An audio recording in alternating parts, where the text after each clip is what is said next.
कराची के इलाके लियारी बगदादी में 6 मंजिला रिहायशी इमारत गिरने से अमवात की तादाद 17 हो गई। 10 मर्द और 6 खवातीन शामिल।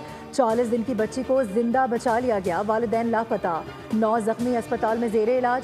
रेस्क्यू हुकाम के मुताबिक बिल्डिंग का मलबा इंतहाई एहतियात के साथ हटाने का काम जारी है। मलबे तले अब भी लोगों के दबे होने का खदशा है, जिससे हलाकतों की तादाद में इजाफा हो सकता है। 2 फ्लोर्स का मलबा हटा दिया गया। इमारत में 20 खानदान रिहाइश पजीर थे। 15 खानदान गुज़िश्ता रोज़ महफूज मकाम पर मुंतकिल हो चुके थे। DC साउथ जावेद खोसो कहते हैं कि इमारत को 3 साल कबल खतरनाक करार दिया गया था। 1.5 माह कबल नोटिस भी जारी किया गया था। लियारी में अब भी इंतहाई खतरनाक 22 इमारतें मौजूद हैं। अब तक 16 खतरनाक इमारतों को खाली करवा लिया गया है। दीगर इमारतों को खाली करवाने के लिए कार्रवाई जारी है।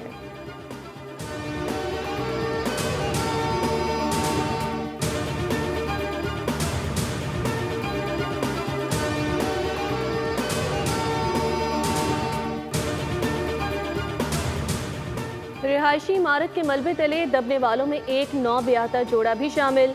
मकीनों के मुताबिक मलबे तले दबे उस जोड़े में शौहर का नाम निरोल जबकि बीवी का नाम मनीषा है। नौजवान जोड़ा महज 5 माह कबल ही रिश्ता इज़्दिवाज में मुंसलिक हुआ था। गुज़िश्ता रोज़ भी एक और शादीशुदा जोड़े के मलबे तले दबे होने की इत्तलात थी। दुल्हा चेतन मलबे तले दबे हुआ था जबकि उसकी अहलिया को जख्मी हालत में अस्पताल मुंतकिल कर दिया गया था।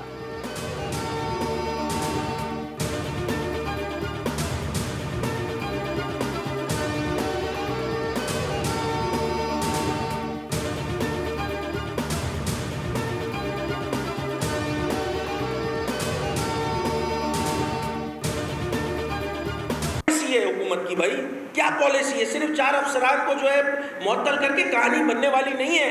इस शहर में जो SBCA के अफसरान जो है वो रिश्वत सतानी का बाजार लगा के बैठे हुए, तो भाई किस बात के लिए, किस बात का वेट कर रही है सिंध हुकूमत? कल वजीर साहब की मैं बातें सुन रहा था कि जी हम ऐसा कर देंगे और वैसा कर देंगे। भाई आज तक क्यों नहीं किया?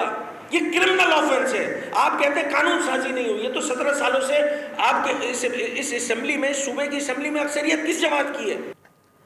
कराची वालों को माफियाज के जेरे तसल्लुत छोड़ दिया गया है। सिंध में हुकूमती निज़ाम तबाह हो गया है। कराची में इस वक्त 500 से ज़ायद इमारतें मखदूश हैं। सिंध बिल्डिंग कंट्रोल अथॉरिटी सिर्फ नोटिस देकर जान छुड़ाती है। मखदूश इमारतों पर कोई अमली इकदाम नहीं होता।